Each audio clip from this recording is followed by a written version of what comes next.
আজ বানাবো চিংড়ি মাছের সুন্দর একটি রেসিপি। দেখতে থাকুন। মাছটা ভালো করে আমি ধুয়ে নিয়েছি। এবার মাছটা আমি লবণ ও হলুদ দিয়ে মাখিয়ে রাখছি 10 মিনিটের মতো।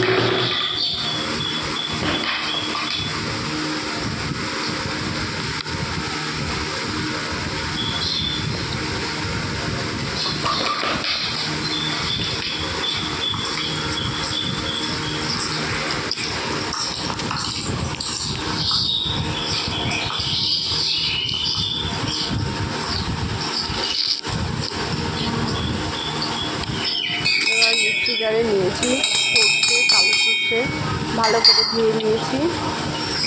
এর মধ্যে দেব কটা কাজু আর দেব একটু সর্ষের তেল। সর্ষের তেল দিলে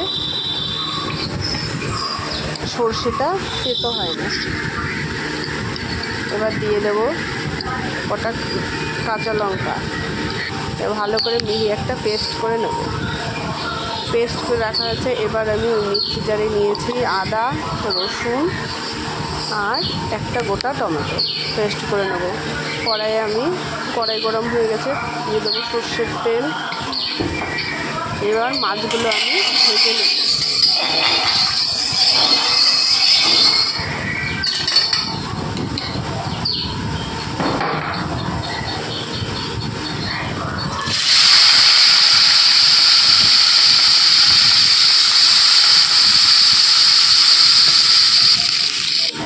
মাছগুলো আমার ভাজা হয়ে গেছে।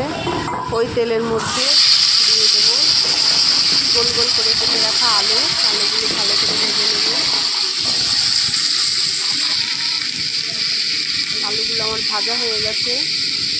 আলুটা আমি তুলে নেব। পরে ওই তেলের মধ্যেই দিয়ে দেবো আর একটু তেল।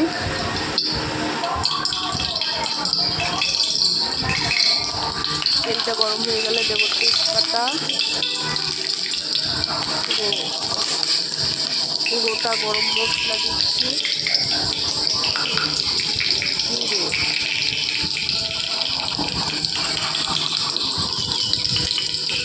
এর মধ্যে দিয়ে দেবো মিহি করে কেটে রাখা পেঁয়াজ।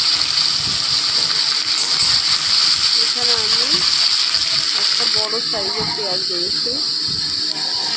দিয়ে দেবো টমেটো, আদা, রসুন পেস্ট করা মশলাটা।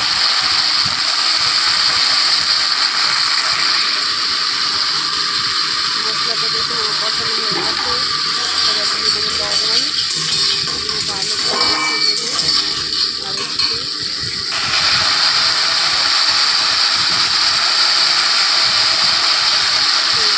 হলুদ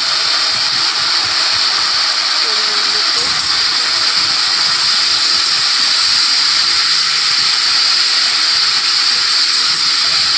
দেখুন পেঁয়াজ থেকে তেল ছেড়ে দিয়েছে। এবার এর মধ্যে দিয়ে দেবো আমি সর্ষে কাজু পেস্ট।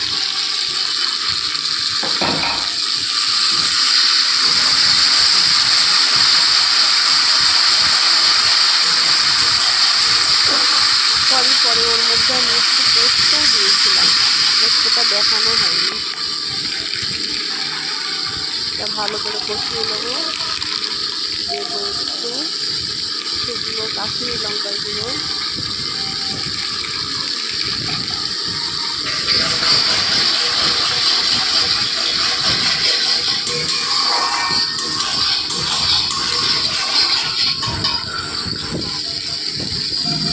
কষানো হয়ে গেছে।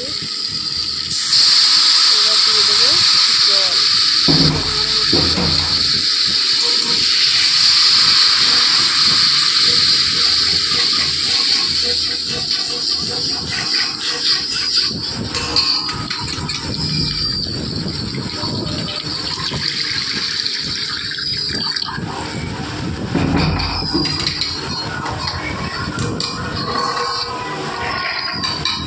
জলটা দিয়ে আমি 6-7 মিনিটের মতো একটুখানি ফুটতে দেবো। তারপরে আলুটা দিয়ে দেবো। আলুটা দেওয়ার পর 6-7 মিনিট আমি ফুটতে দেবো।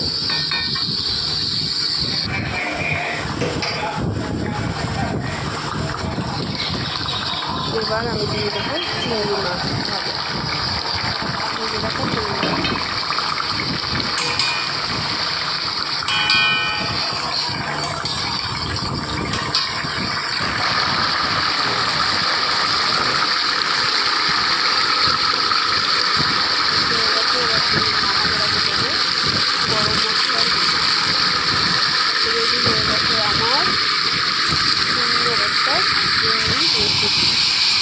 যদি ভালো লেগে থাকে লাইক শেয়ার সাবস্ক্রাইব করে দেবেন।